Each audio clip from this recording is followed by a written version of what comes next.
How about the Oklahoma Sooners, my man? So, yeah, everybody knows at this point. I've been a big backer of this team before the season, and in the first couple of weeks, I've been gassing them up, and, I've been catching shit for it. So, takeaways from this game. Brent Venables, him. Absolutely him. He's turned around the defense. They look fantastic. Dillon Gabriel, everybody laughed at me for saying he was a Heisman candidate. Look up in the race and see who's in there now, because he was incredible. And then the most important part that nobody wanted to talk about before the season. Who's the coach that got out-coached in this game? I mean, it wasn't even close. Coach circles around him. Not only did the Vikings have to beat the Chiefs last night, they got to beat the refs. I don't get it. But I probably won't be fading the Chiefs anymore this season. The NFL's got an agenda, and that's get T Swift to the Super Bowl.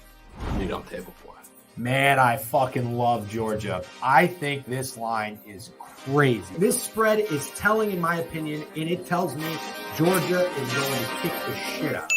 Damn, brand new bag for bro, but I didn't pay for it. I don't like spending that cash because I'm trying to. What's going on, chat? Happy BTL Wednesday, episode 332 piece. As always, hold the fry, joined by your host, Krabs. Javon is on the way, folks. Don't you worry. The milk is in route. Might as well call it DoorDash. It's on the way. W Subbanks from Thrasher and Baumgardner Jackson coming in hot. Need a Wallner Bond showing for my Twins today. Yeah, that might be what it takes. A nice Matt Wallner Bonds nuke piece to keep the Twins in it, folks. We've got a ton to talk about today. We're going to go over some MLB stuff. Obviously, we got a couple games today. We got 3 of them. Hold the fry, 3-piece. We'll go over the O's and the Rangers a little bit here in the beginning, talking about both those teams after the O's have been eliminated. We've got college football and NFL look-ahead lines, W's. Love to see it. MLB plays as well, like I said, and we've got Conference USA football tonight, folks. I hope you're as lit up as I am because I've got a play tonight that I absolutely love. I'm ready to roll. I'm ready to spoon feed you guys a college football play, an underdog, okay? Very similar to how I was feeling last night about Coastal Carolina, and they came through and won that game outright. So very excited to go over these games. Javon will be on the way en route. Before we hop in, though, real quick, I want to know from chat. Maybe we get a poll up here first. I don't know. Maybe we do a poll. Who's winning this game tonight? Phillies or Braves? It's the game everybody's talking about. It's the game everybody cares about. Does Atlanta have the momentum? I know they have a disadvantage on the mounds for the starting pitching here against Nola, but who's it going to be? Is it the Braves? Is it the Phillies? Who's winning this puppy as we get a hype train rolling with Len Bong coming in hot, giving out a sub bang to the community? Len Bong, don't forget, we do it all for you, my man. Don't ever forget that, okay? Cozy Jack coming in hot with the sub bang. Love to see it. Vibes are up today after a nice squad ride W. Let's go ahead and keep moving and grooving, folks. Krabs 24 hours. Yep, Saturday night, 9 p.m. Eastern. Maybe 9:30 p.m. Eastern. Either way, Saturday night, 24-hour stream, okay? W's, let's keep moving and grooving here. Let's go over the W recaps. And damn, we got a nail biter here, folks. We got a nail biter. Is it the Phillies? Is it the Braves tonight? Who's winning? Very simple question in the Twitch chat in the poll. All right, folks. And guys, if you're not using Pickett already to track your bets, to see what the heck Trent's on before you deploy copious units, you need to download Pickett. It is so easy to use. By far the best bet tracking app out there on the App Store and Google Play. If you're not using it right now, what are you doing? All right, I'll drop the link in chat. Use promo code Javon. Use promo code Chelly at sign up. It's free. It's not a sports book. You just go in there and track your bets. But there's a whole lot more than that. Go check it out. Honestly, check it out right now if you haven't downloaded it yet during BTL while I'm talking. Okay? W's, we got Savage, got Dabalik coming in hot with a sub bang. 10 months. Love to see it. Okay? And keep those votes coming in hot, folks. I want to see who you think is winning this elite MLB matchup tonight. Phillies or Braves? Who's it going to be? Let's go ahead and cover the recaps from yesterday before Javon hops on. We'll go ahead and get this moving and grooving. W squad ride yesterday. Love to see it. Not our best work on best bets here, although I ended up going with the Liberty spreads instead of team total in the afternoon. But either way, solid day with the squad ride cashing as always. Had no idea Fruity was on the other sides until people started commenting that in chat. So definitely not fading him directly. And I think we got lucky a little bit here with the opposite play of him and cashing that under late night in Seattle. Vegas. Guys, Vegas is not hungover. Turns out they're very good and Seattle stinks. So If you got burned on Seattle last night, that blows. But plenty of NHL games today as well. Although I'm so confused how not all the teams are playing already. Game 2, day 2, starting up today. How are my Caps not on? I don't understand it. They don't play for like another 3 days. It's so weird. But W Squad Ride chats and WB team that cashed as well. And yeah, we're not going to talk about the over in the game last night where there were 6 runs in 2 innings and only 1 more the rest of the game. That sucked. We're not even going to talk about it. Chad, how about this B team 3-piece, turn into a 2-piece? Either way, we take it and we get our coins back for these 2 entries. Good to see Garcia absolutely dominating and hitting a nuke piece. That ball was hit into oblivion yesterday. Very fun to watch. It was always Garcia run on Prize Picks as well. And then the Creamer and Evaldi Yurfie. That was air as Thrasher comes in hot with 469 bits. Okay, Thrasher. Orioles, man, so much for my Game 5 ALDS ticket. Yeah, that's brutal. We'll talk about the O's here for a second. Honestly, though, got to give our flowers to my guy Goots, the producer, who's been running BTL the last couple weeks. My man hit his first Prize Pick slip he's ever placed in his life last night. Chat cannot make it. Let's go, Goots. How about it? Smacking Prize Picks he has ever placed. And yes, chat, Frazier got rebooted. W's. But my guy, surgical. What was the thought process behind this puppy? Because I know it's a 3-piece cash, but we take a little push there and we move. We take that. I mean, my thought process really was, I mean, I liked Bedard because of Chelly. I mean, gotta tell the boys. Sure. Mrazek was kind of just my own little lab work. I figured the Lightning would be firing puck. I'll go get some saves. Marcia Show hit a lot for me last year, so I went back to the GOAT. And then McCann was Chelly. Got to tell the boys. Ooh, let's go chat. Let's go Chelly and let's go Goots. Mm-hmm. W catching that first slip. Unbelievable starts. They might call it beginner's luck. I don't know. That looked pretty surgical to me. I don't think so. Take I a think couple from Chelly, you put a couple Goots brain squares in there, and you're good to go. You're good to go. Yes, sir. Love to see it. Always got to gas up the boys, especially when they smack their first ever slip. This might be my favorite new account, by the way, Javon's Milk. Every time I read this and see it, I think it's Javon in chat, and then I read the second part of it. It says Milk. That's not him. I literally love it, though. Unbelievable. Chat, let's keep moving and grooving. Let's talk about the O's. All right, let's talk about them. What a season it was for the Orioles this year. Unbelievable. Even if they got swept, it doesn't matter. And yes, this was the Orioles' run this season in the postseason. Pretty much as long as Aaron Rodgers on the Jets and his tenure there. But, man, what a year for the O's. And I would love to see this team back in action with the same squad next year, maybe with a better arm or two, if they're willing to spend some money. But W season for the O's, whether they got swept or not, they ran into the hottest team in baseball. They were never going to beat the Rangers. And W, Adolis Garcia. How about the Rangers sweeping the Orioles? The first sweep ever against the Orioles, and we'll get to that in a second. Guys, let's watch this Garcia nuke because we talked about Garcia yesterday. He hit a ball to the moon last night. I mean, this ball was destroyed right off the bat. Everyone knew that it was gone. He pimped the hell out of it. What a freaking shot from our guy Garcia last night. W's as we get to Jen coming in hot with 5 subbies. Let's go to Jen. Love to see it. Hope your stream was good earlier today. Chad, if you're looking for a stream early on in the morning, not too early, but the Jen runs one before BTL. You guys should get in there and get surgical. Okay, don't sleep on it. Go check out the Degenerate Weekly's Twitch stream. W5 Subbanks. Appreciate it. But guys, imagine you're sitting out there in the outfield. You are deep. By the way, this is where we sat when we watched Aaron Judge break the record for most home runs ever. And we sat down in our seats, and then 3 seconds later, he hits it right next to us in the section. Can't make it up. This is where we were sitting. I mean, this ball almost hits this guy between the eyes. Insane. Imagine you're recording this. You see the ball crushed coming to you, and then it's literally right. I mean, this ball must have landed in the seat next to him. I don't know how he didn't get hurt. Unbelievable camera angle here. Unbelievable square back in Garcia yesterday. And if you guys still haven't seen that Key and Peele skit, you need to look that up right now. Okay, go look up the slap ass skit from Key and Peele. It'll make your freaking day. Talked about that yesterday. absolutely elite. But guys, the Rangers might never lose a game again. They are so freaking dialed right now. They entered the postseason as probably the hottest team in baseball. There were some doubts about them less than a month ago when they were a little cold. Okay, and they're the Rangers. We know they never really come through or respect coins. They haven't got a World Series yet. Maybe it'll be this year because I don't see anybody getting in the way of the Rangers. And I would love to hear Javon's counter when he gets on here in a little bit. Okay, they might not lose again. I'll tell you why.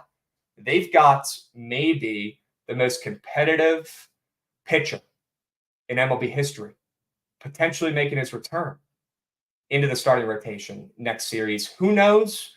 It's just rumors. All we know is that Max Scherzer is starting to throw some hard simulated bullpens right now, and he's trying his best to get out there and help this team potentially advance to the next round. We might not see him next round. Maybe we'll only see him in the World Series if they get there. But either way, guys, Scherzer is on the way back. Look at this shit. He's throwing simulated games. And if you guys don't believe me, check out how amped up he was in the freaking locker room after the games last night, talking to the reporters. Listen up and watch the beginning of this. How much were you pining for this team to make a run like this to get the opportunity to do Like, just You give turn the me a- volume up. Give me a chance. Let me get back into this thing. So, I've been grinding away, doing everything I can to just being in position to have a chance. And the guys going out there and provide that chance. So, I gotta go out there, still do my work, and hopefully, be ready for next time. I mean, look, guys, I know Scherzer hasn't been sharp this year. I know you're going to say, oh, he's going to come back and ruin it for the Rangers. Guys, this is Max Scherzer we're talking about. I don't care if he's only got one arm. I'd still rather have him out there than some of the guys in the back end of this rotation. You're telling me you wouldn't want Max Scherzer making his return? You're telling me this doesn't make the Astros shaking their boots if they're not already looking ahead to the next series already? I don't care if this guy had a 10 ERA this season. You're about to see 2019 Washington Nationals Max Scherzer return. The guy is wired differently. He is not a human being. We've talked about it before. He's got a different type of intensity, a different type of mojo out there on the mound. I don't care if he's in his prime. I don't care if he's old and has an 80 ERA this season, whatever it is. He's going to be a stud when he comes back, whether it's only for a couple innings or not.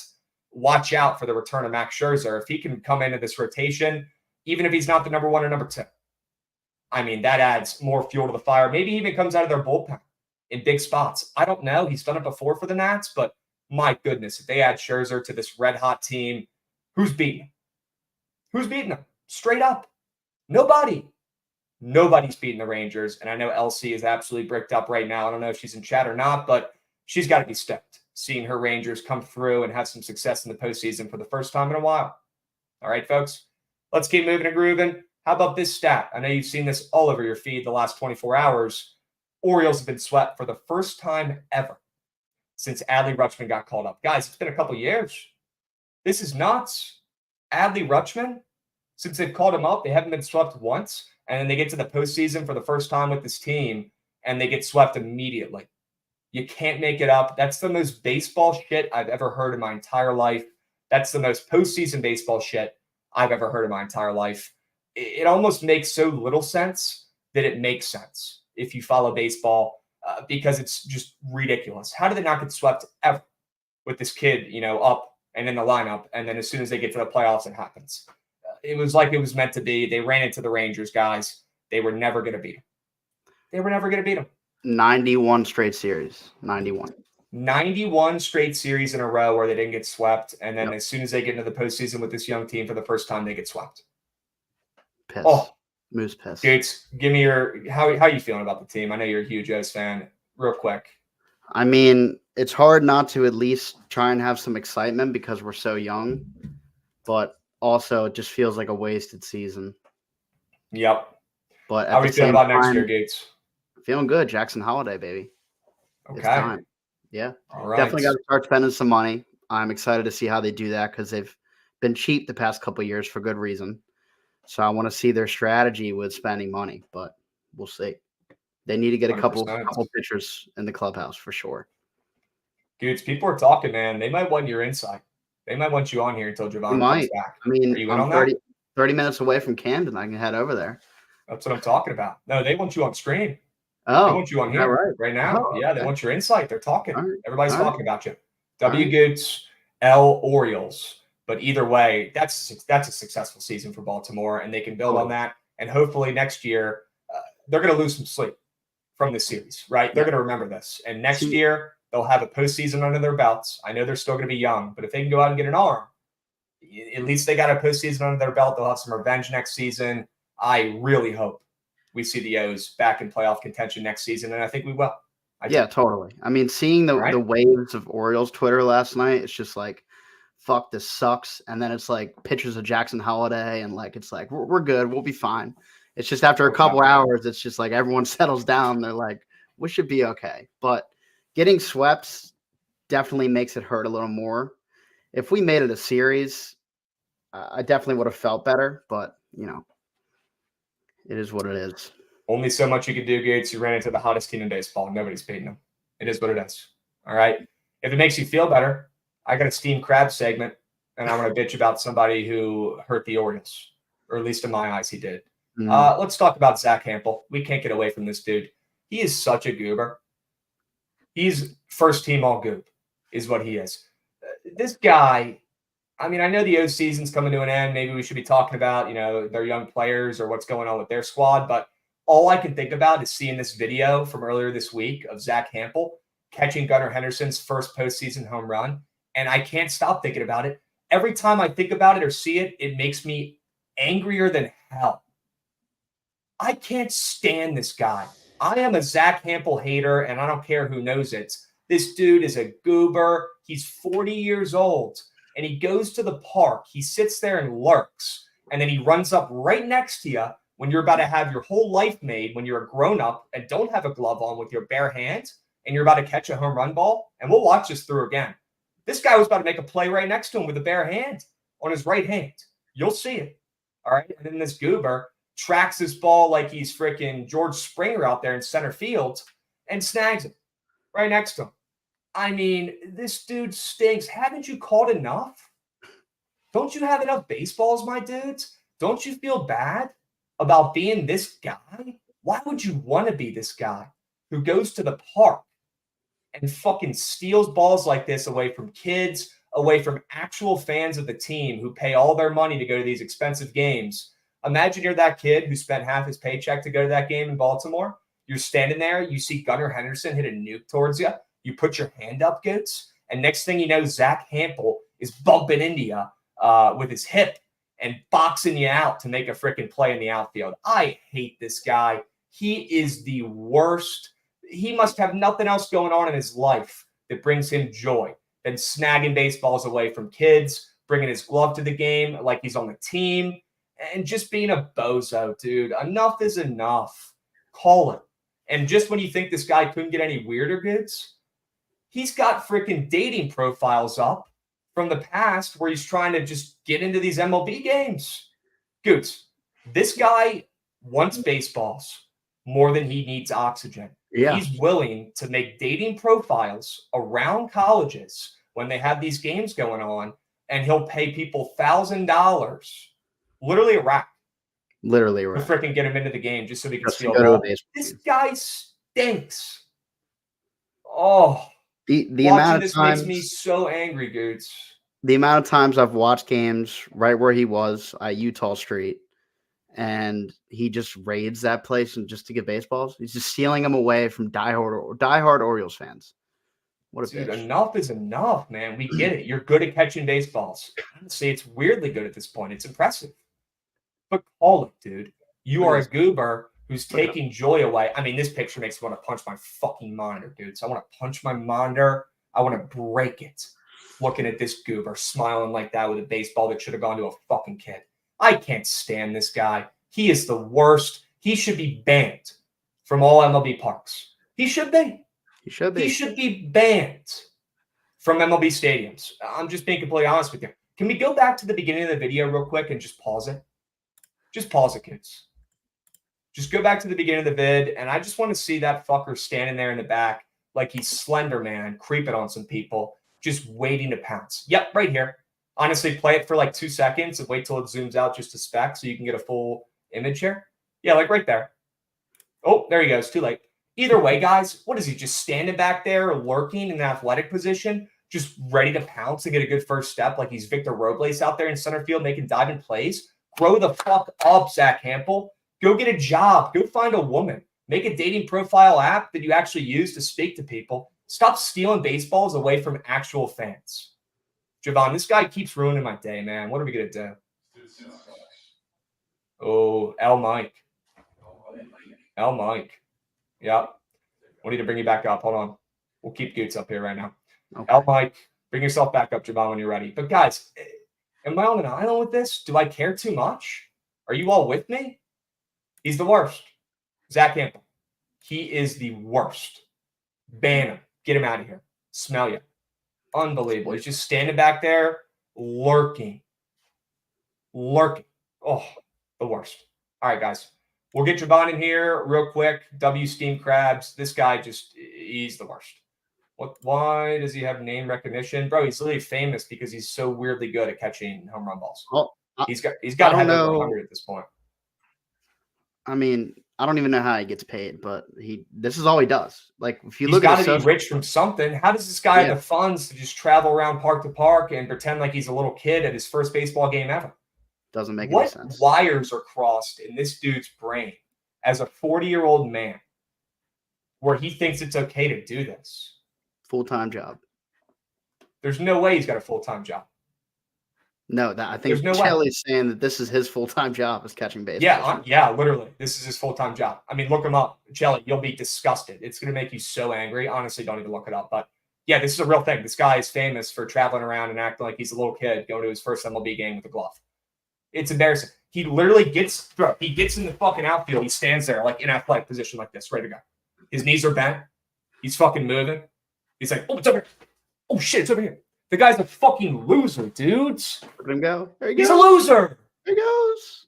He's a loser. I'm gonna freaking clip this and I'm gonna send this and tag him if he has any social medias. I want him to see this and I hope he can hear this. Maybe this will get to his fucking bald ass skull. Stop acting like you're a 12-year-old kid. You're a weirdo. How about you sit back, enjoy the game? How about you buy yourself some nice seats up close instead of standing in the back just watching people, watching the game? Grow up. Grow up. Oh, if you see this guy on social media, please tell him he sucks. Tell him he sucks. Please. He literally goes up and runs and grabs the ball right next to the guy who paid good money. He's an Orioles fan standing there. About to have his life made, Javon, standing there about to make a catch one-handed. And then Zach Hampel runs in. I don't know what I would do.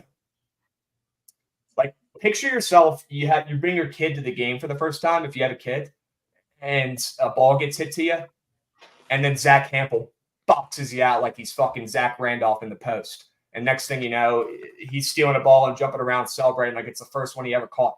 Act like you've been there before, Zach Hampel. He's jumping around like he's on the Rangers about to advance to the next round, Javon. This is the 100th home run he's ever caught. Should I hit him up, see if he wants to come on stream? At least act like you've been there before, bro. Golly. Yeah, get him on stream, Goose. Stream. I would love to get him on stream, man. Oh, maybe he's still lurking around Baltimore right now. I could probably find him. He probably is lurking around Baltimore. That's something Zach Hampel would do. Oh, bozo. Gross. All right, let's keep moving to grooving, Javon. Good to see you. W squad ride yesterday. We're back. We're back. Chat 10-4s. Good to go. We got to hop right in, Javon. We did the recaps. We did these. We did some of those. We did a couple of these. We did one of those. And now we got to do college football and NFL look at headlines. There we go. You ready? Let's tap in. Sure. We'll get it started off with the game of the weekends in college and NFL. This is the game I'm probably looking forward to the most for the entire season for football, both sports so far. I am lit up for Oregon versus Washington, Javon. Two of the best teams in the Pac-12 when the Pac-12 is maybe at its best before it absolutely falls apart and crumbles like a freaking cookie next season. First of all, I'm excited to take Oregon. And this isn't even a nasty bet for me. This isn't even a contrarian bet for me, Javon. This is me looking at that line and seeing them pretty much say these teams are even.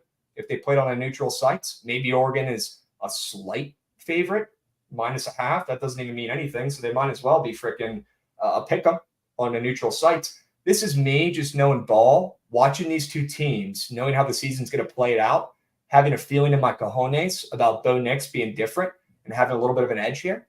and getting a win for Oregon, a team who I think is a little deeper than Washington. Javon, I'm so lit up for this game. It's going to be absolutely electric, 3:30 p.m. Eastern. What are you thinking? What are your early thoughts? Right there with you. I mean, I love Yeah. Penix. I love this Washington offense. They are absolutely ridiculously good, but they also have not really faced any sort of defensive competition yet. So, like, not that I think that a lot of the elite defenses or really anybody are going to be able to stop them, but this is the biggest challenge they've faced so far, which, I mean, it's saying much, but the one thing with Michael Penix in this offense is he always has time to operate, or he has, at least this season. He hasn't been pressured. He has like one of the lowest pressure rates in college football. So Oregon front seven. We've been saying it since the Colorado game, which, again, not going to act like Colorado is a big challenge on the offensive line there because they're one of the worst in college football, but their front seven is a lot better than I think people give them credit for. So defensively, they certainly have the edge in pretty much every single area. The Washington defense has gotten, I would say, worse and worse, or at least played teams that can expose them a little better, especially in the secondary. So I'd give the edge to Oregon there, and I think they're going to be the difference. So it's going to be a shootout. I'm not saying they're going to hold them to 20 points or something, but one defensive stop honestly might be the difference in this game with the way these defenses played. And if we're betting on that, I want my coins on Oregon, even going on the road in Seattle. Dude, there's going to be serious coins on Oregon in the spots. And you know what? They're going to end up waltzing their way to the college football playoffs. And in a year where the heavyweights, you know, the SEC teams, the teams that have all the depth that beat these Pac-12 teams in recent history, right? I don't know. This might be the best Pac-12 I've seen. They've got the QBs right now. The SEC teams are the ones that don't have the veteran QBs. That sketches me out in postseason play. I need to see Oregon in the college football playoffs. And for that to happen, they got to get a win on the road here in Washington. Guys, this is going to be must-see TV. I am stoked for this game. Honestly, we should run a poll for this in chat. I want to see what the people think, who the people think is winning the game of the year. We got to see. We did a poll for Atlanta and Philly earlier, and I don't remember exactly who won. I know it was close. So someone in chat remind me, or Goots remind me real quick. Who won that first poll? Looks like it was, what does that say, Philly? I need a magnifying glass. Yeah, Philly. Okay, good, because I like the Braves today. And we'll move, and we'll talk about that in a little bit, Javon. Let's do a little poll for Oregon and Washington. I want to see a little poll for that. You can put the spread at 2.5, Goots, if you want. Neil Rush, my dude. And we got some sub bangies as well. Stooge is 2-3 coming in hot with a sub bang. Love to see it. Javon, USC versus Notre Dame. My goodness. This one's going to be a great game, first off. Second off, might have my favorite play of the Saturday slate in this one, and it's got to be the Irish. I mean, they're a favorite here after they've been looking like moose shits. I don't care really who their opponent even is in the spots, and it's honestly just another benefit or a plus that it's USC, an overrated team who's undefeated, who has a better ranking than them. You're telling me 5-2 Notre Dame, who's looked like moose shit the last 2 weeks, honestly haven't really looked sharp the entire season or been consistent at all, are -2.5 favorite against USC, the public darling, the team everybody loves, the team with the best college QB maybe ever. Yeah, give me a break. Give me the Notre Dame D-line. Give me the Notre Dame O-line to dominate here. They'll run the ball with Estime a ton. They won't even have to be Sam Hartman. Javon, it's going to be the Irish on the ground and their defense winning them this game. Yeah, their defense, regardless of how they've looked offensively in the past couple weeks, their defense has been one of the best units in college football, regardless the entire season. So that's what I'm kind of banking on here when it talks about USC again. Are they going to completely shut them down? No, but this is far and beyond, like not even remotely close, the best unit that USC has faced this season. And it's not to say like they've just faced average defense. They've faced some of the worst in college football. So that's their offense is great, but it certainly helps when you play those defenses. And Notre Dame is no regular defense, especially going into South Bend and beating that team. So we saw Ohio State do it by the skin of their teeth, really, because Notre Dame couldn't do much offensively. It's not the same story when you have Notre Dame against that USC defense. So they're not going to be able to stop Estime. They're not going to be able to stop Sam Hartman, who really hasn't looked all that good. But again, you have a really bad USC pass D in every really form. It's going to get ugly. I think it's going to be a slugfest for USC offensively, which we really haven't seen for the last couple of years. So take USC, watch the ticket turn as red as their jerseys. Okay. Some red out gollops. Yeah. Taking Notre Dame money line is like taking the Cowboys ML in games they're supposed to win, they lose. Well, you can say the exact same thing about USC over the last 15 years. What have they ever won? They're literally these programs are identical. They're big name programs and they're melters. That's just how they've been over the last 10, 15 years. I wish it wasn't the case. Would love to see these teams actually win games that mattered or get to the postseason. We haven't seen it yet. Not much. Maybe here or there, but come on. USC's in the same boat there.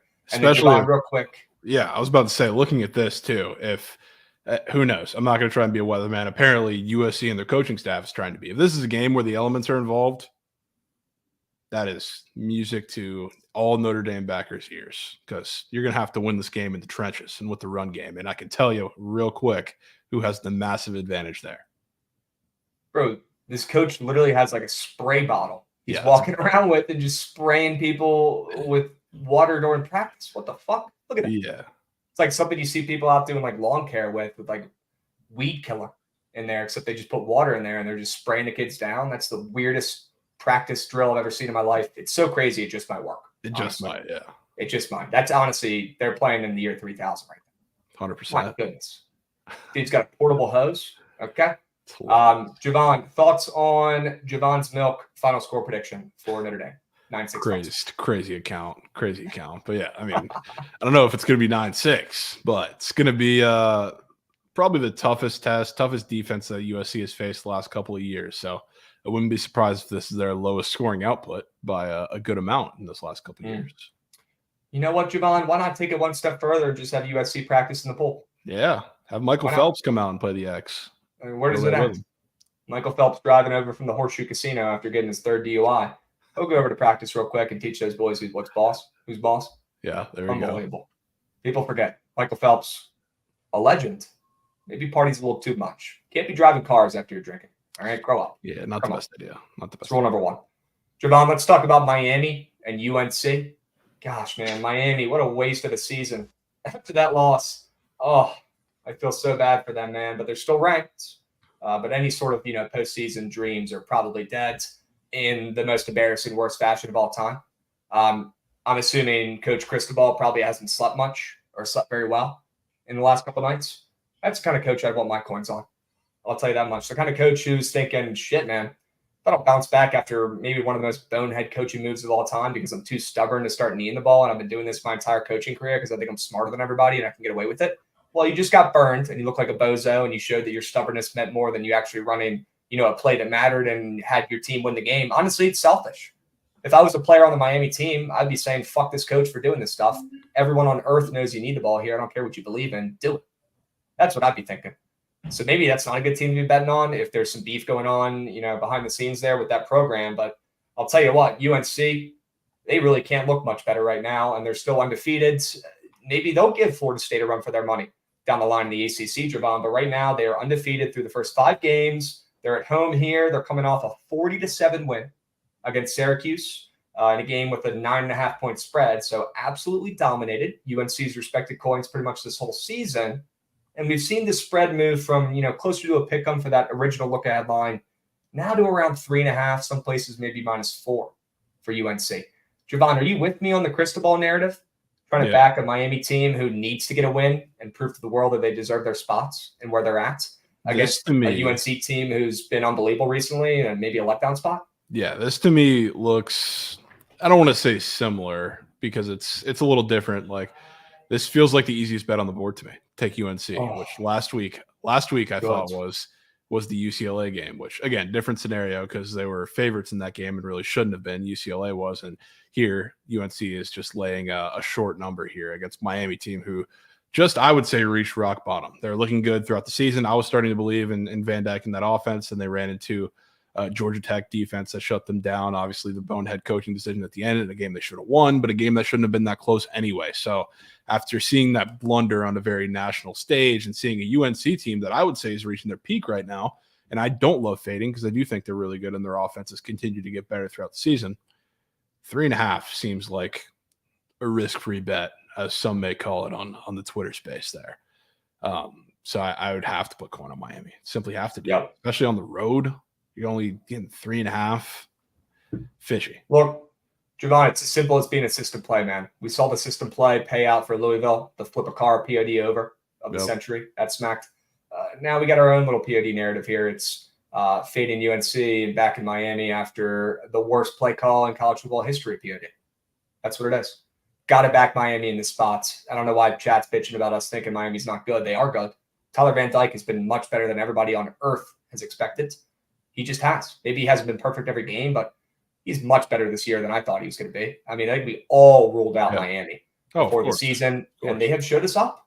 Not saying I'm a Mario Cristobal guy. I'm honestly not, and I think he's selfish as hell for running those play calls, and he cost his team a huge L. I feel bad for those seniors, but we got to back Miami after that brutal loss and fade UNC, who's been destroying teams. I'm in. Yeah, 100%. Real quick, before we jump to UCLA, Oregon State, our guy Joshy Boy in chat saying, Crab's thoughts on my Vols this Saturday. Oof.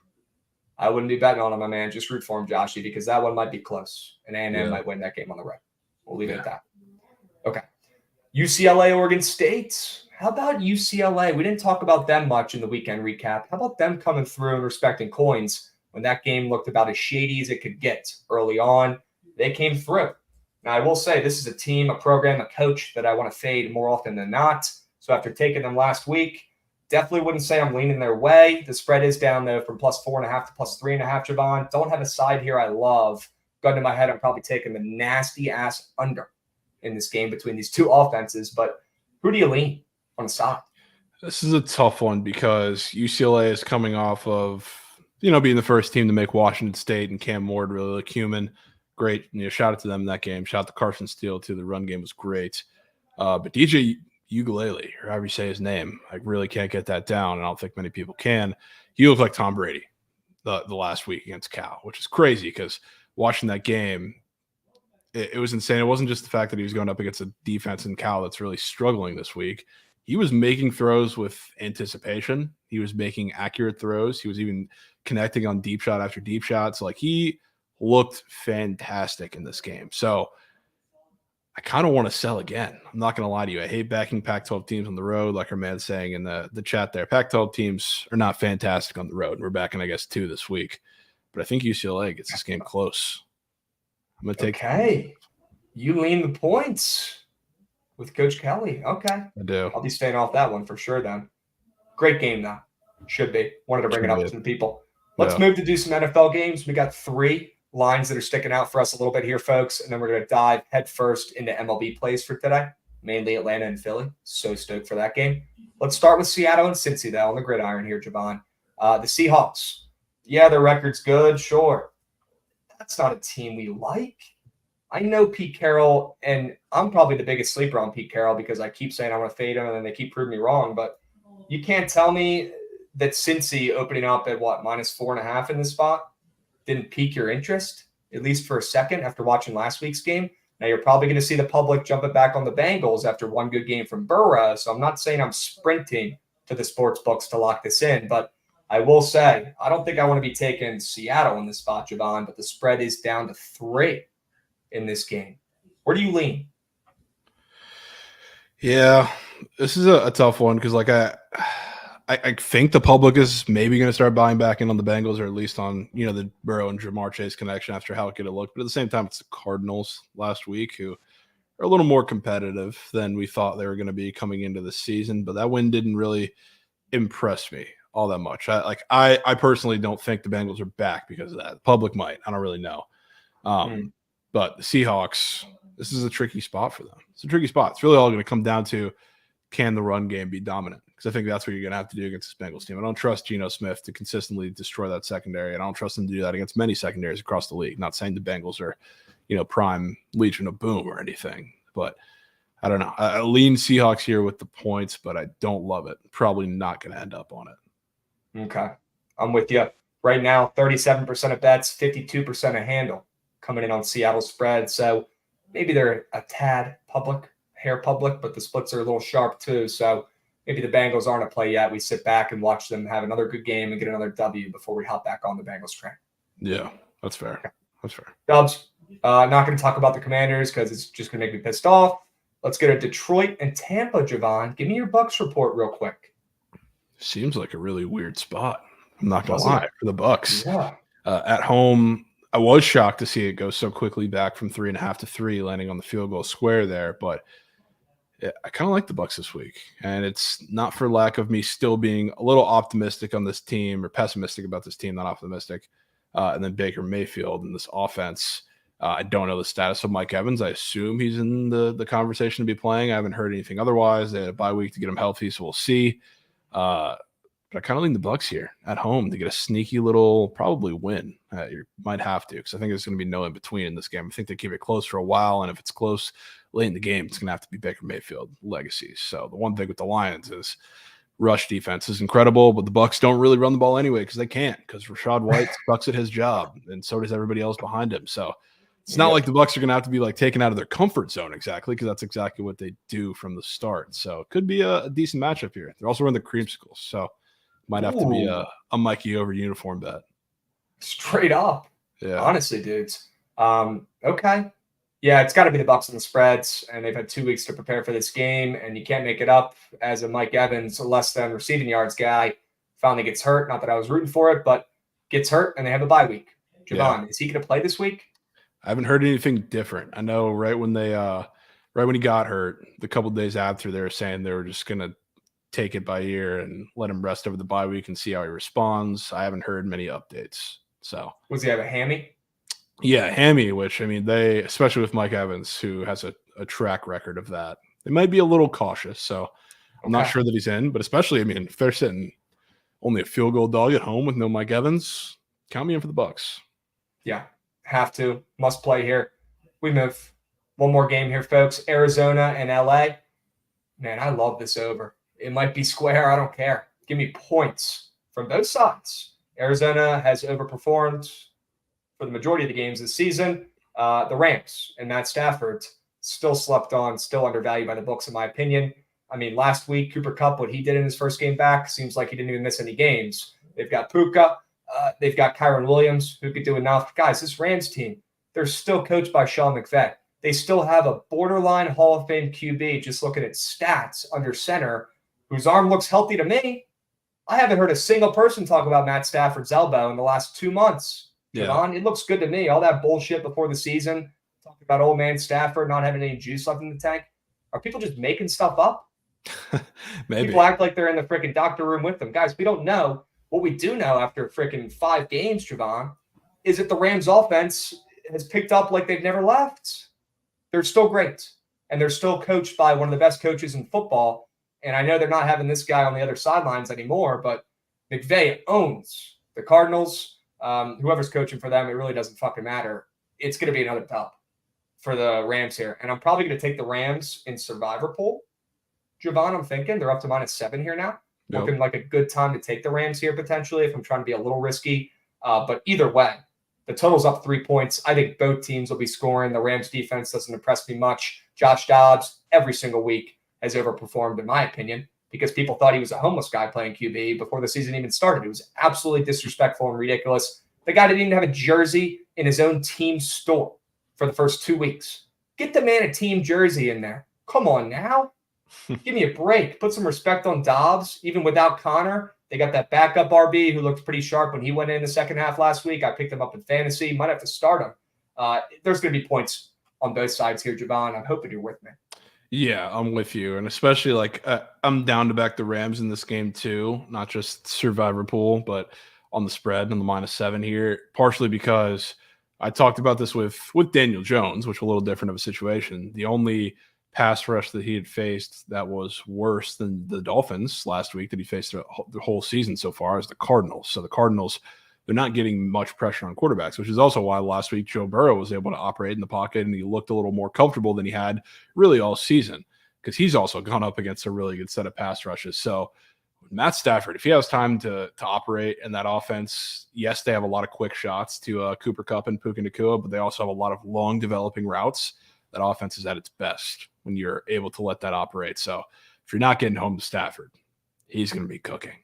So yeah, and I like Josh Dobbs is smart. Like, he's been taking care of the ball for the most part.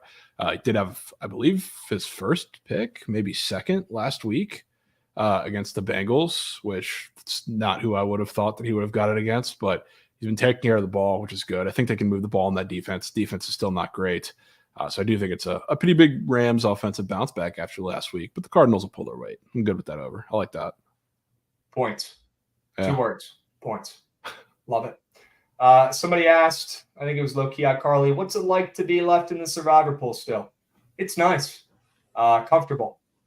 For some reason, man, knock on wood, and I'm definitely going to lose my pick now after saying this, but I'm kind of nasty at survivor picks. I've won one before. I know what I'm doing out here, folks. So if you're still alive with me trying to win some Super Bowl tickets, I'm not going to be mad if you tail my picks the rest of the year, okay? Because we're dialed in. Looking like the Rams this week, definitely taking the over in that game. Javon, we got about 40 minutes left. We got 5 games we need to go over from today. Plenty of time. We should definitely craft circle around. Yeah, circle around and look at this board maybe towards the end after we get through everything else. Yeah. Take a look because they did just put those up. Wow. Jay Jetta's on the IR officially. Oof. I hope he recovers. I really do. Hate to see one of the GOATs like that go down. It's so good for football with guys like Jay Jetta's out there running around, gritty and scoring touchdowns. Maybe not touchdowns for me, but getting plenty of yards. Hope he returns back healthy and soon. Okay. Arcane also on the IL. Sure. To bring back to Stafford real quick here, Javon. Like I got a league with Burrow and Purdy as my 2 QBs, and I picked up Stafford this week to potentially start him because I think he might win me this week in fantasy football, and I need a win back. Like it's that's how high I am on this Rams offense this week. I have those 2 QBs already, and I'm picking up Stafford this week, and I have Cooper Kupp in my lineup to stack because I think they're going to go absolutely ballistic. Yeah, I'm right there with you. Right there with you. All right, bro. Let's go into some MLB. You down? Why not? Why not us? Atlanta, Philly. Javon, who's winning the stand game? I kind of think it's the Phillies. I'm not going to No, lie. you don't. I think it might be at odds of this one, which this is, I can see why you're on the Braves, and it's probably one of the square sides to take today. I mean, I think there's going to be runs, so I think regardless of what you see, I think it's going to be not great pitching from both sides. I'm not a big Bryce Elder guy, and I haven't been all season. A lot of the people that are very numbers-based can tell you that. He's been due for regression really a lot since the start of the season. We really started to see it kick in second half. So I think he sucks, and now it's going to be a much tougher environment going into Philly. So I think he gets hit up early and often. But Nola has not been fantastic to close the season, and I think this Braves offense is also going to get to him. I trust them, and I trust Nola and the Phillies bullpen to be a little bit better than Elder and the Braves bullpen. But again, it's going to be a back and forth game, I think. So if you're taking a side, going with the plus money with Bryce Elder is not a terrible investment. Ron Lux Clam coming in hot, death taxes, and a Ron Lux Clam sub bang. 3 things we know are consistent. They're going to be here every year, every day. And Ron Lux Clam cents. W's. Ron, you're a goat, man. I hope you know that I appreciate you. And I really enjoyed hanging out with you up there in Jersey when the squad was up there. Appreciate the support as always. Chad, W's for Ron. Absolute goats. Javon, I'm looking at Bryce Elder right here. He's actually had pretty good numbers in small samples against this Phillies lineup. Not like I give a hoot about that today. The narrative going on right now, I think it's the next tweet we're going to show you. It's that there's no way that Bryce Elder, with how bad he's pitched in the second half of the season, has any sort of chance in Philadelphia in front of those crazy fans in a sold-out crowds. He might shit his pants. People were literally saying he might shit his pants. This guy, Phil's Nation, who covers the team, I guess, and wants to have some sort of credibility, said the words, he might poop his pants in a tweet. That's crazy, first off. Second off, he's still a major league pitcher. Third off, we got to take a look at that prize pick square for his earned runs. Javon, even if he gets in any sort of trouble today, they're yanking his ass. They have to. I don't know what his pitching outs is at, but and I'm not saying it's going to be a Creamer type situation where he's literally out of there in the second inning or they're going to pull him as soon as there's trouble. Although the O should have pulled him earlier, by the way, if I was the coach. Yeah. But look at this fucking chart. Look at this square. It's beautiful. It's glorious, Javon. It's looking primed to fade and take his less than 2.5 earned runs allowed here. I'm going to have no choice but to back this here. And look, maybe the Phillies do what they always do in the fucking postseason, and that's have late game magic and that carries them to a win somehow, some way, in some incredible fashion. In unbelievable highlights, probably will come. Maybe I should take the Braves first 5, honestly, now that I'm talking through this. But you can't tell me I got to keep this slip out of my, or the square out of my slips because it's going in there. I don't hate it. I think it gives up 2. It's just he's going to get pulled very soon, which is why he's not starting. He's like pretty much opening for AJ Smith-Shawver. So that's the plan. So like I think he can get his pitching outline. I think is 10.5, 11.5. I think he goes 3 at the most. Even if he's like really shoving, I think it's in the plans. So like I don't hate that at all. Do we know how Nola does against the Braves? I'm assuming pretty poorly. I mean, he's seen him 1,000 times. Aaron Nola at home in his career versus the Braves is 11-3 with a 2.73 ERA. I mean, the Phillies look like the easy play here. I'm not saying it's not going to hit, although I won't be on the Braves, but the Phillies look a little easy. Right? They do. They're getting some line movement, though, your way, which is probably a good sign. But I don't know, man. I think I got to bet the Braves here. They got the momentum from last game, too. I mean, coming back and putting it on them and having that crazy momentum shift at the end of the game, getting a huge win so they don't go down 2-0, and now they go on the roads. Philly stole game 1 in Atlanta. I feel like I've already seen it. Atlanta going in, stealing game 1 in Philly here in this spot. I like the Braves. I don't love the Braves, but I do like them on the MO. Yeah, I don't love the Phillies either, but especially not only like they're going on the road into Philly, which is a hostile environment. And you know the two guys who they're pitching, Bryce Elder and AJ Smith-Shawver. Those are two rookies who we've seen these young pitchers, especially this postseason, which, I mean, the Orioles have had, I think, 1 or 2 as well. A couple of these guys, I guess Twins as well, inexperienced guys have not been pitching well. Bobby Miller, throw him into there too, as we're looking at the Dodgers game. So going into Philly is probably the toughest spot for any of these guys that have pitched in the postseason as rookies. So now that you're getting both of them needing to have a really strong start against a hot lineup too, good luck. Yep. Not going to be easy. No. Nobody said it would be. This bet might raise your blood pressure. I'm going to go and give you guys a warning right now. If you're taking the Braves with me, you may get hurt because it's going to be sweaty. All right. Not feeling great about backing those 2 rooks, but you got to do what you got to do. And to be honest, I thought the Braves should be plus 120 in this spot, not opening up minus 110. So I know the line's moved. I know the line's grooved, and you probably can't make the Braves a plus 120 underdog against anybody in any spot because of their offense. But the way these teams have been trending recently, I feel like Philly is honestly probably regarded as the better team right this second. Yeah, I don't know about that.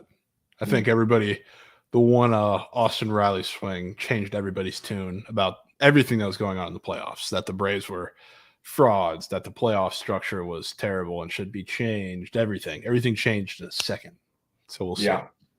Okay. Well, I hope that momentum shift actually occurred, and I hope the Braves bring the energy into Philly. They're going to need it, man. That is a tough place to play. My goodness. And we got MJ coming in hot with the sub bang. WMJ. Love to see it. All right. Let's keep moving and grooving. Splits are pretty evened up, honestly. 54% of bets, 46% of handle on the Braves ML. The run lines are pretty split as well. So no real edge there. No real public side here, at least on this end. We'll see where those splits end up closer to first pitch. Yeah. Javon, Houston versus Minnesota. Is this series over? It might be. Just might be. I mean, I find it hard to believe this Twins team, even if they push it to 5, is going into to Houston and winning that game. So I don't know. What's your take on this game today? My take on this game today is probably the over or the under. I apologize. Hearing a lot of BS about Joe Ryan's career success against Houston. He stinks. Hear a lot of success about Urquidy in his past against the Twins. So I guess Urquidy pitches well against them. Urquidy has a couple rings. He's got the experience. Ryan, a newbie, stinks against this team. They've got no chance. Definitely a little, eye-opening to see them minus 125 here. Not shocked to see them as a favorite here at home against Houston in a must-win spot, but definitely wouldn't have been surprised if they were even an underdog here at home. So it's a good sign to see Minnesota as a favorite here against with a pitcher on the bump who has bad numbers against this Houston lineup. But I'll tell you what, I don't know if I have the cojones to bet it, man. Houston might just get this one done. Yeah, I don't either, which I definitely lean the Twins in this game going back to them after yesterday. I do think it's still a little bit of respect, judging by the fact that Joe Ryan is actually Patrick Corbin when he goes to face the Astros. He's been absolutely terrible any single time you see him go to the mound against that team, and a lot of it's been the guy that's on the screen, Yordan Alvarez, just destroying him. So that's why you go on Twitter, you find 50,000 people taking his walk today for the first time ever, which is interesting and probably not a stupid bet. Yeah, I think it's a little bit of respect. I don't want to fade Urquidy in that team, though. Urquidy is a guy who, in like 50 different roles, has so much postseason experience at this point in the last handful of years. And obviously, the Astros have the leg up in experience in this game. So back against the wall, I do lean Joe Ryan taking care of it at home, but probably not going to have my coin on that one. I think I like the under the best in this game. I think I play that before I play a side here, Javon. Total's at 8. Thought it'd be a little higher after the first 3 games of the series went over with these pitchers on the bump, right? I feel like, is this the worst pitching matchup we've seen yet in the series? It has to be. It's the 4th starters in the rotation, Javon. It has to be. And just looking at the stats and their names, it is. And you're telling me after the first 3 games of the series go over, this total is actually at the same spot that the last game opened up at with the total after that game sort of over with these 2 worst pitchers today? Yeah. My contrarian senses are tingling here a little bit. The splits look sharp on the under. I don't know how Joe Ryan's going to do it, but by looking at that ML and that total, I think he pitches pretty damn well today. And you know what? Urquidy might pitch pretty well too. Give me the under in this game. Smack it. I can get down with that. Down with that. You know, too, I was looking at the PP board, and it's not like a full sample size thing, but I saw this a couple times in the regular season when they have these little glitches where guys are up multiple times. The squares were ridiculously green. Just for it could be completely random, but I saw it a handful of times and it happened. And there's 2 guys that have glitched duplicate total bases up for the Twins today. Matt Wallner and Edouard Julien. Matt Wallner's up. He's up twice. Well, I've already said his name. I said his name about 2 minutes in the stream because Chad was begging me, so it was already caked. Yeah. That under might be caked too. Because I'll tell you what, Matt Wallner is hitting a fucking home run today, folks. He is. I'm betting it. I'm betting it straight on the book. Somebody give me some odds. Give me Matt Wallner. Hit a nuke today. It's already done. Already done. I've already seen it, Javon. Yeah, I'm the Matt Wallner whisperer. You see the chart too, which I don't even know if that's Yeah, right. I see the chart. I might be blind, but I can even see that one. Holy smokes. Red. Could be the time. Red. Plus 370.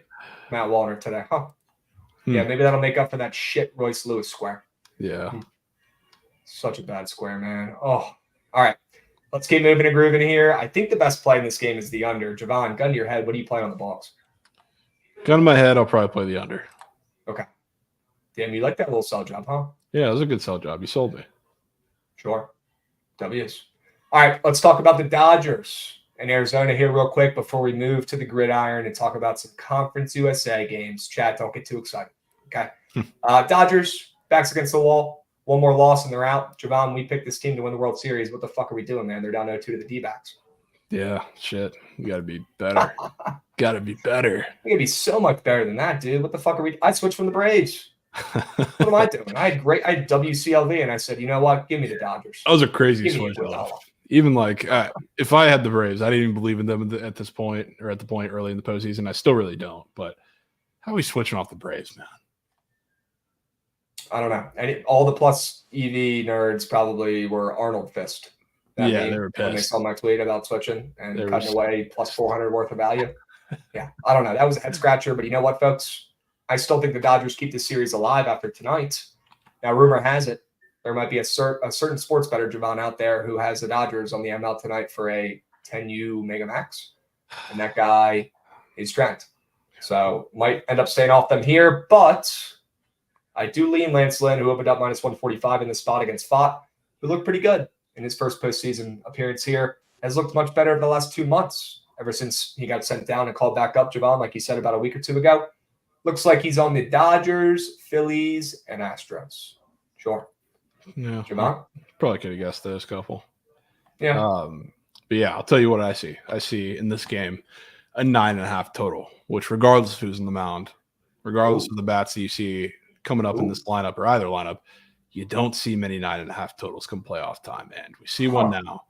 So I really would like to back the Dodgers. I don't want to do it, partially because Trent's on them, but it has all the makings of Brandon Pfaadt. Again, another rookie. The rookies have struggled a lot. I don't know if this is just a correlation more so with the pitch clock and a new kind of environment We've seen rookies kind of shit the bed in the postseason, in past years, but this year especially, it seems a little strange. So Brandon Pfaadt, I don't think he pitches well in the slightest today, and I think the only chance the Dodgers have is with their bats, which Lance Lynn is a veteran who's been there quite a bit. I don't think he pitches all that well either, but they're going to have to outslug the D-backs. The D-backs are not going to get shut down by Lance Lynn in the Dodgers bullpen for the entire game. They've proven in this postseason game and game again that they're pesky enough to hang around, really, no matter what. Their bats have been hot. They've been swinging well, manufacturing runs on the base pass as well. So I think it's going to be a little over for me, but I'll definitely be targeting some Dodgers on PP. This is my JD Martinez of today is Max Muncy. Ooh, your season bets in the middle / bottom of that lineup. Okay, yeah, that's my Muncy. guy. That's my guy. A lot of lefties you probably want to target with Pfaadt, and guys who hit the fastball well, and guys who have seen him a little bit and done the same thing in a similar approach earlier this season. Put all this together, you get Max Muncy, who not just has the hit run RBI up, but a run square.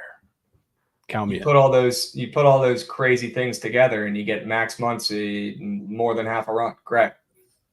Yeah, that's what you get. I mean, that's honestly, I'll probably get a hit. I'm going to take both of them. I'm going to take the hit run RBI too, but it feels very Adolis-like. I'll say that.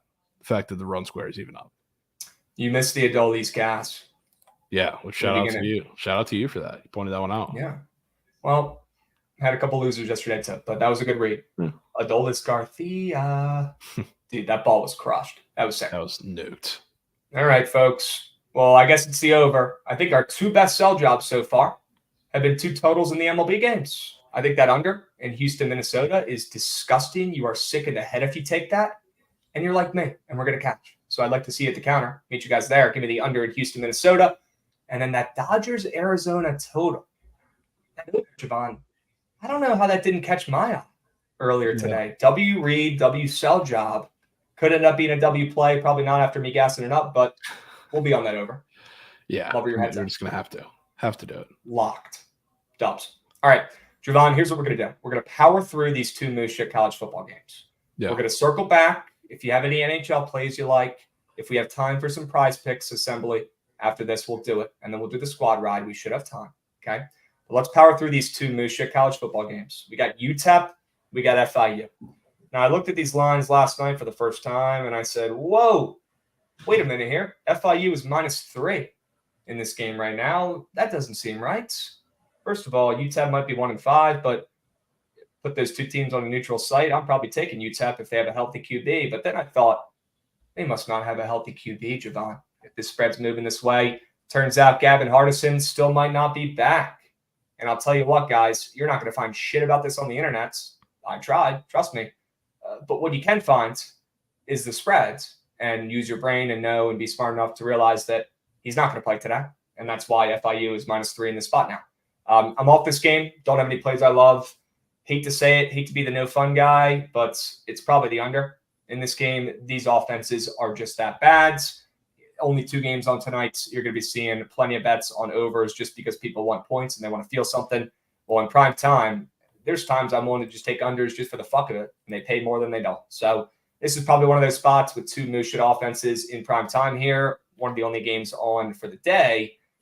Javon, do you have any opinions on this game besides those sick uniforms from FIU? Yeah, those are nasty. And, yeah, those are sick. Yeah, I'm going to back them today. I'm going to take the -3 for FIU.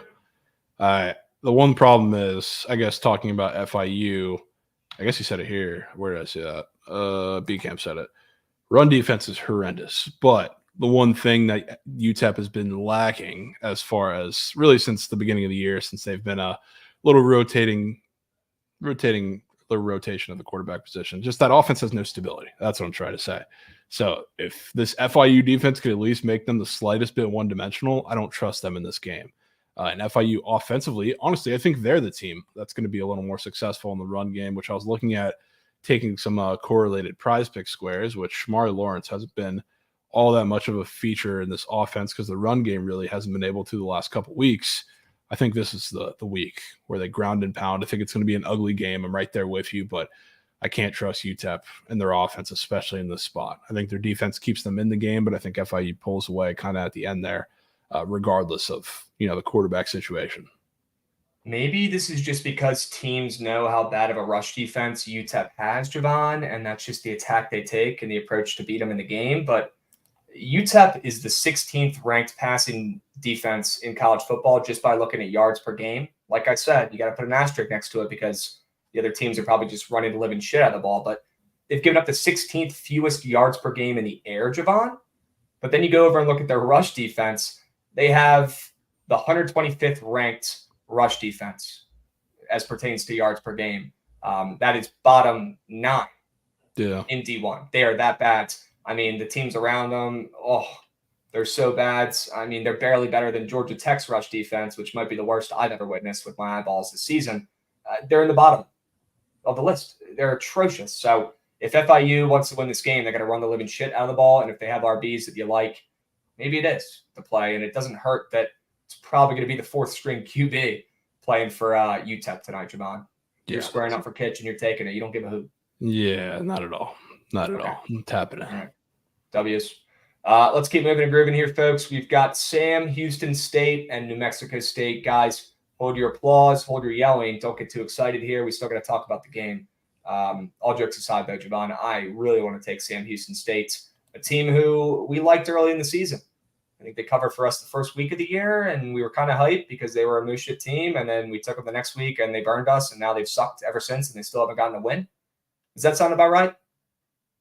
Is that where we're at with this team? Oh, Javon frozen. See you, Javon. Smell you. He's out of here, folks. Goats, we might need you, bro. We might need backup. Chat, is it just me? Or is it him? Goots. You're good. Goots, it's not you, man. It's me. Okay? Don't take it personally. No, I'm joking. Got it. All right. It's got to be Javon and his internet. Yeah. Not my sweet Prince Javon. Bro, every time I read this, I think it's Javon because I see the picture and I read Javon and then I get to the milk and I'm like, God damn it, he got me again. Come on. Right. Our Wi-Fi just went out. Oh, no. Yep. That's beat. All right, Goots, why don't you chill up here with me? You're a crowd favorite, but people want to see it. Okay. Sam Houston State. You got any reads on that game, Goots? 0. You haven't been labbing Sam Houston State looking at their roster? I do like these. Well, I'm too busy labbing SOGs, so people forget. People forget. I do like these white unis. I mean, could be uniform bet. Krabs, don't back Brad Cornelson as VT fan. You know him. Do not tell me that he is the offensive coordinator of Sam Houston State. Please do not tell me that's the offensive coordinator. I'm looking it up. You've got to be shitting me. This guy ruined Virginia Tech's offense. I got a story about this dude. Is that Sam Houston's offense coordinator? I hope not, bro. Let's see. Oh, my God. He is. Do me a favor. Just do a quick Google search on Brad Cornelson and just screen share and just have this little stupid VT picture up there. That's all I need for this. Guys, let me tell you a little story about Brad Cornelson. Okay? While we wait for Javon to get back. Brad Cornelson, GG, Wi-Fi bricks. Javon, that's okay, bro. No stress. Guys, Brad Cornelson, whatever you want to say. I don't have any respect for this guy to say his name right. He's a loser. First of all, I'll get that on record. He was the OC at Virginia Tech under Fuente. He ran maybe the worst play calling I've ever witnessed in my entire life. Oh, yeah, there he is. Doesn't he just look like a moose shit head coach? Doesn't he just look like a jerk? He does. Maybe it's the Fu Manchu. I don't know. Maybe I'm just jealous I can't pull that off. But this guy was the worst OC I've ever seen. He knew he was about to get fired after the season. He knew it, okay? And the thing that people on Hokie Twitter and just Hokie fans would bitch about so much about this guy, he would run so many jet sweeps. We'd all be asking ourselves, what is this guy doing calling jet sweeps on 4th and 2? I've never seen it work. He called them on the first play of the game. I don't know. He was obsessed with jet sweeps, and we didn't have any athletes on our field to be quick enough to make plays running those play calls. So Brad Cornelson, about as clueless as he looks, this guy stunk. And Goots, we somehow got into a bowl game in this guy's last season here at Tech. We made a bowl game. We were 6-6, I believe. We were playing actually University of Maryland in Yankee Stadium in the Pinstripe Bowl a couple years ago. And Brad Cornelsen going out there to, I guess, be the offensive coordinator one more time before everyone on earth knows he's about to get canned. What does he do on the first play of the game, Goots? You want to take a guess at what play call he called? Is this playbook from Madden? So it had to have been a jet He calls sweep. a motherfucking jet sweep on the first play of the game. Might as well have just turned around to the crowd and just gave him a big fuck you as what he did. Because he heard the chirps. Guys, these coaches get caught for burners like every week now. We're seeing all these coaches get caught with their I guarantee you, this bozo, who's balder than freaking Megamind himself, had a burner, saw the Hokie Twitter going nuts, roasting this guy for calling too many jet sweeps. And what does he do the first play of the game before he gets canned? He calls one. This guy stinks. This might make me – I might have to be off Sam Houston. If this are you gonna reverse it? I might have to flip that motherfucker. I was just about to lock in Thanks. Sam Houston, but and we got a first-time chatter in here. Jack Cooley, 47. Go Who's, baby. I bet, Jack. I bet. Oh, you Cavs, you're all the same, man. Golly. We got Ricky Jerks coming in hot with a sub bang. We got Javon back. Yeah. Give me some tens. Tens. There he is. A there little we quiet, go. but we can work with it. We got Ben Baum coming in hot with a subby. We got hella follows as well, guys. If you're in here for the first time, drop a follow and make sure you guys follow us on Picket. If you don't know what Picket is, if you haven't downloaded Picket yet, do me a favor. It's free. The link's in chat. I promise you'll open it up and you're going to be using this thing every single day. So easy to track your bets. Go check it out. Go use promo code Javon when you download it. Okay?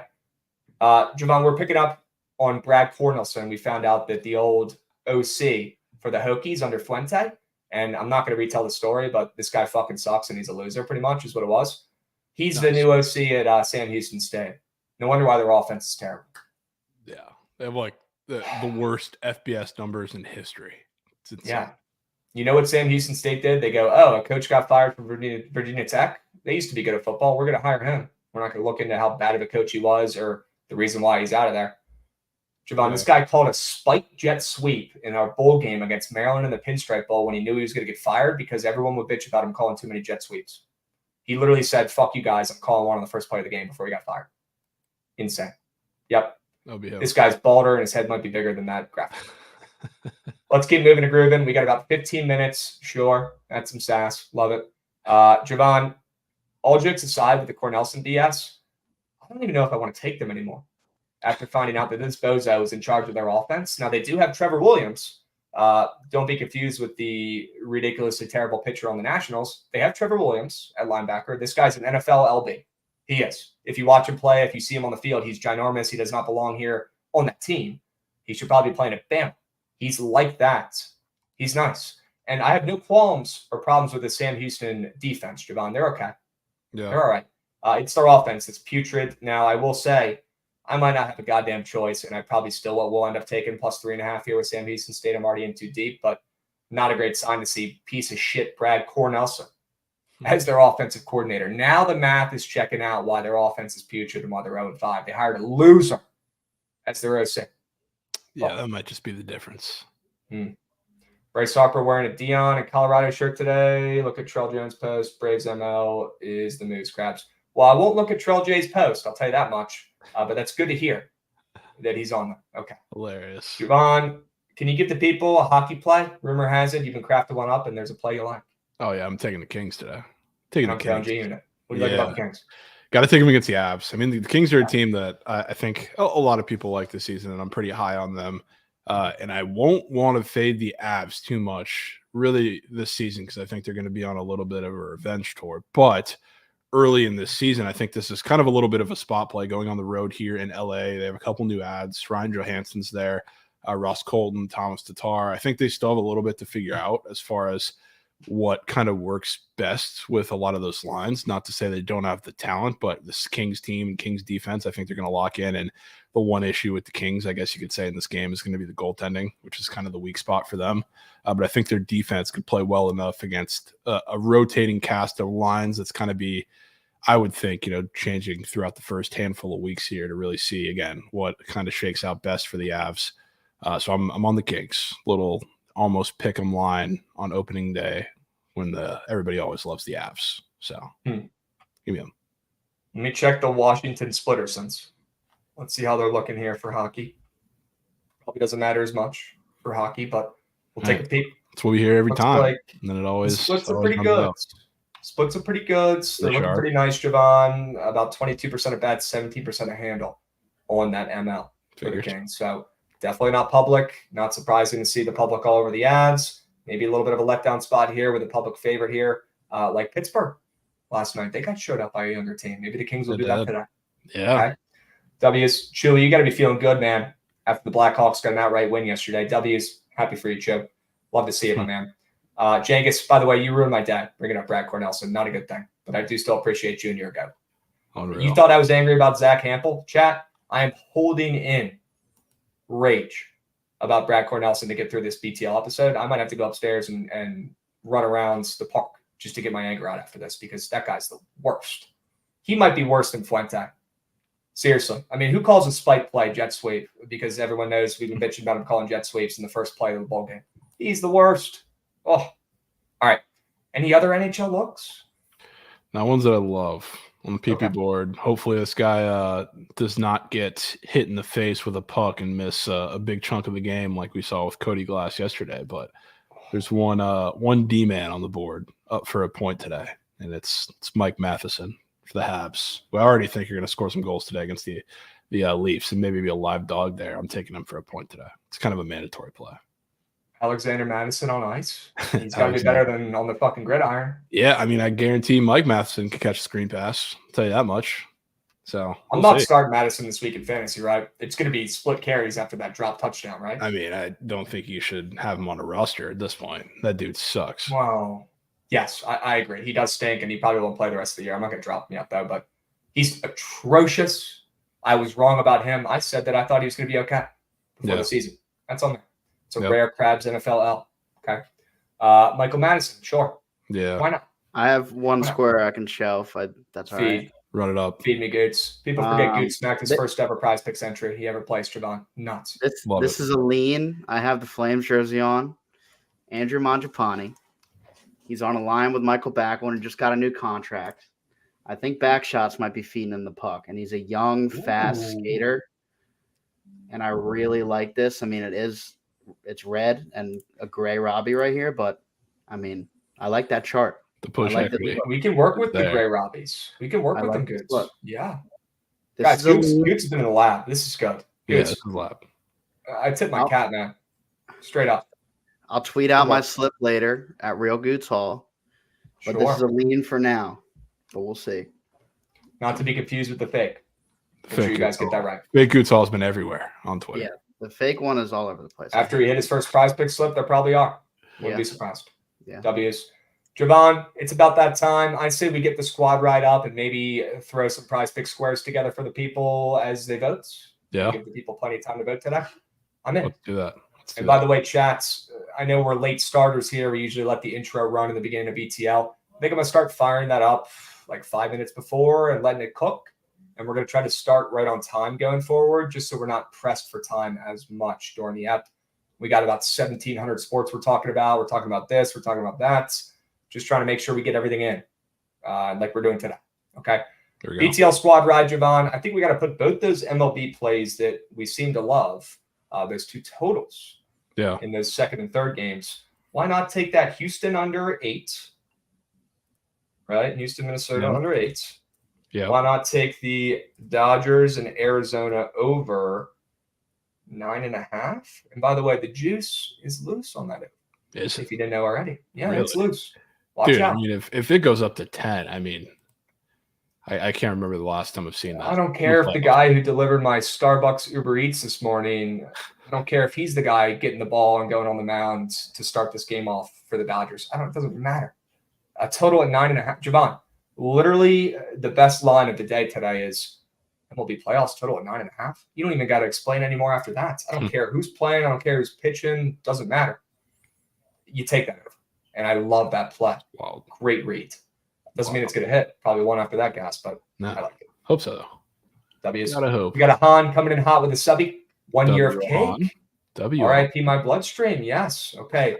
If you're taking any of our squad rides, or you've been eating too much cake, you might have high blood pressure.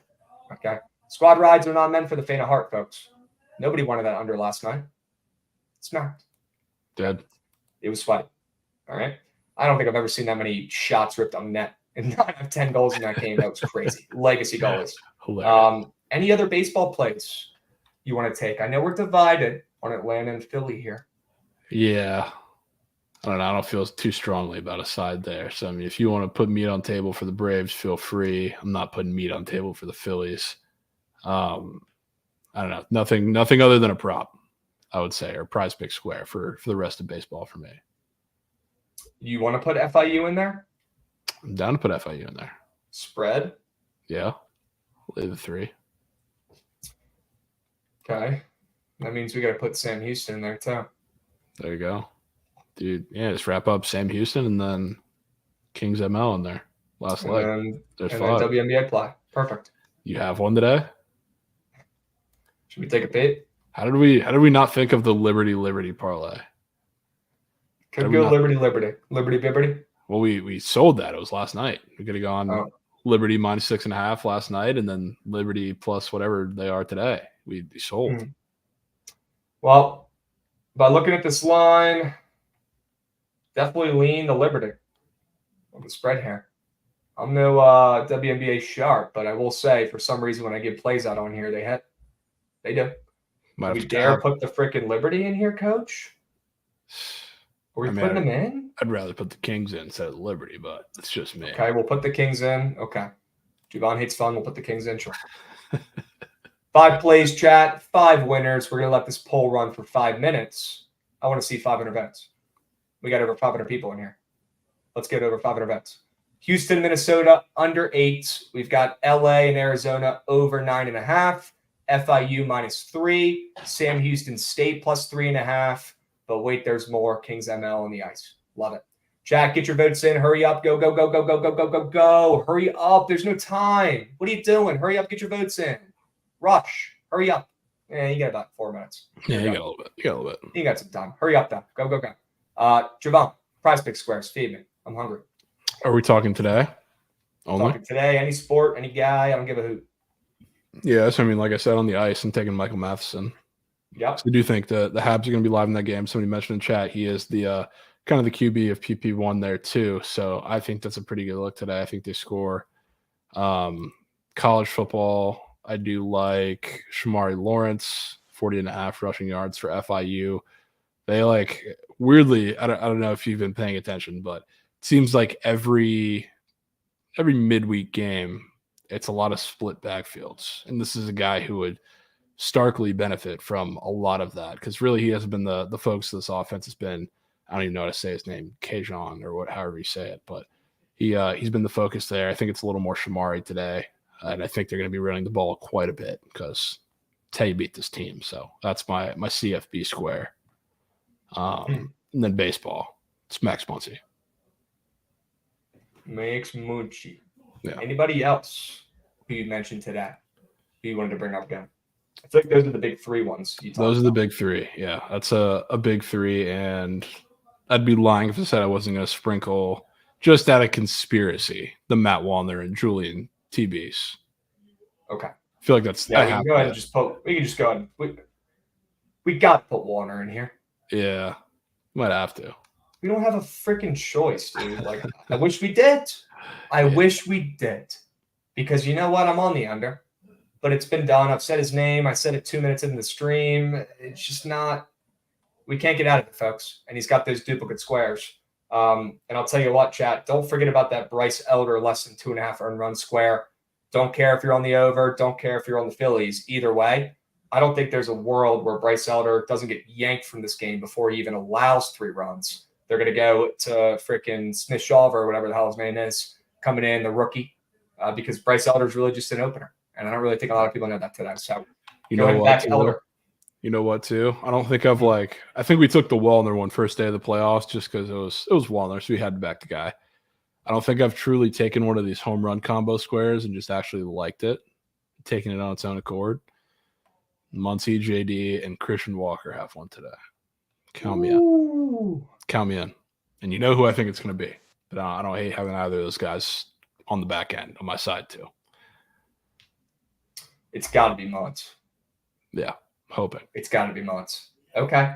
Chat, we'll lock it at A team and B team officially. And by the way, hurry up and get your votes in. You got 1 minute to vote for the squad ride into Twitch chat. If you're watching this on YouTube, hop over to Book It Sports on Twitch, drop a follow so you get notified when we go live every day.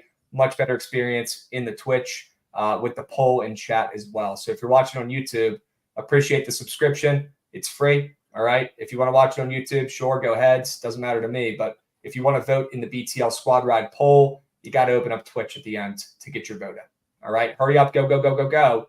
Got about 1 minute. Good. Is this poll running too long? I'm no mathematician, but that looks like it might be going longer than a minute here. Either way, I did it for 5 minutes. I think it's okay. Tracking along. Okay. Keep on trucking. Chat 6 squares right now. We like not pairing them with anything yet. We'll drop the A team and B team later. But Michael Madison, more than half a point, Javon? Yep. W's. We got Shamari Lawrence, more than 40.5 rush yards. That chart reminds me of Bennett yesterday, who smacked for us, the running back on Coastal. Max Muncy, more than 1.5 hits, runs, RBIs. Of course. Dubs. Bryce Elder, less than 2.5 earned runs allowed. Matt Wallner, more than half a total base. Guys, we don't have a freaking choice. We got to put him in something.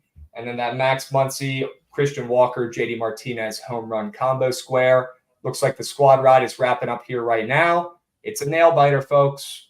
It's going to be close. Can we get 100 votes for the Kings? Are we going to get it? Are we going to get 100 votes for the Kings? Hurry up. I want to see triple digits. Go, go, go. I want to see them. More votes. Holding out. We got 99. We got a hundo. There we go, chats. Back on the ice tonight, Javon. Not shocked. Going with the Kings on the ML. And chat, stick around for the Surge stream starting up here right now with Trent and Co. Walking you through the slate, giving you winners. We'll catch you tomorrow on here. Same time, same place. We'll be seeing. Well. Dubs. Kings ML. Yep. Go Kings.